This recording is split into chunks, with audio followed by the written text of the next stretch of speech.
یہ ریڈیو صدائے حریت جموں و کشمیر ہے۔ محمد طارق اپڈیٹس کے ساتھ۔ پاکستان نے بھارت کے chief of defence staff general Bipin Rawat کے کشمیری بچوں کے لیے انتہا پسندی کے رجحان کے خاتمے کے لیے کیمپوں کے بارے میں بیان کی شدید مذمت کی ہے۔ 9 لاکھ بھارتی فوج نے مقبوضہ کشمیر کو دنیا کی سب سے بڑی جیل میں تبدیل کر دیا ہے۔ 13,000 سے زائد کشمیری نوجوانوں کو اپنے گھروں سے دور اغوا کر کے رکھا گیا ہے۔ جنرل بپن راوت نے انکشاف کیا ہے کہ مقبوضہ کشمیر میں بچوں کے نظریات تبدیل کرنے اور بی جے پی حکومت کے تحت لوگوں کو انتہا پسند نظریات سے نکالنے کے لیے ڈی ریڈیکلائزیشن کیمپ چلائے جا رہے ہیں۔ کل جماعتی حریت کانفرنس اور دیگر آزادی پسند تنظیموں نے اپنے بیانات میں کہا ہے کہ بھارت انتہا پسندی اور بنیاد پرستی کو ختم کرنے کے نام پر نئے نازی طرز کے تعذیب خانے قائم کرے گا جو دراصل تشدد کے نئے سینٹر ہوں گے۔ برطانوی نشریاتی ادارے کے مطابق یہ پہلی بار ہے جب کسی اعلیٰ بھارتی اہلکار نے انتہا پسندی کے خیالات سے نکالنے کے لیے کیمپوں کی موجودگی کا اعتراف کیا ہے۔ امریکی اخبار نیو یارک ٹائمز کے مطابق کشمیری دانشوروں، تاریخ دانوں اور بھارتی سول سوسائٹی صدیق واحد، پروفیسر نور احمد بابا اور ساکت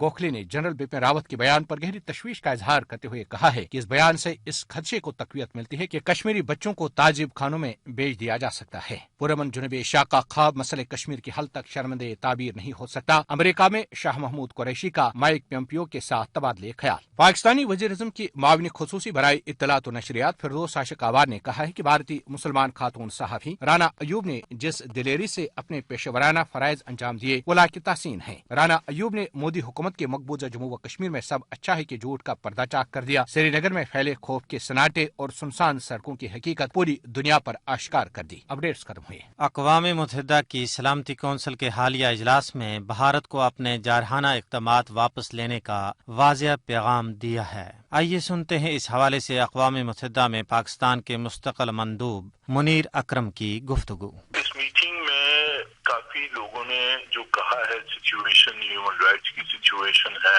جو ٹینشنز بڑی ہیں اس کے بارے میں جو انہوں نے ذکر کیا ہے، اس سے ہندوستان پہ پریشر پڑے گا اور جو اگریسو ریٹرک ہے اس کو دھیما کرنے کے لیے یہ ایک میسج ان کو گیا ہے۔ دوسرا میسج یہ ہے، اس نے رد کر دیا ہندوستان کا جو آرگیومنٹ ہے کہ یہ انٹرنل میٹر ہے ہندوستان کا۔ یہ اب سیکیورٹی کاؤنسل نے یہ 2 مرتبہ لیا ہے، اٹھایا ہے اور پھر بھی اٹھا سکتا ہے۔ جو United nation security council resolutions جو ہیں، جو 50 سال سے ڈورمنٹ رہی ہیں، وہ ابھی ریوائو ہو گئی ہیں، کی لیجیٹمیسی ری اسٹیبلش ہو گئی ہے اور اس نے انڈیا کا جو ایفرٹ ہے تو equate self determination with terrorism اس کو بھی ایرود کیا ہے۔ یہ تھے اقوام متحدہ میں پاکستان کے مستقل مندوب منیر اکرم، جو اقوام متحدہ کی سلامتی کونسل کے اجلاس کے حوالے سے اپنے خیالات کا اظہار کر رہے تھے۔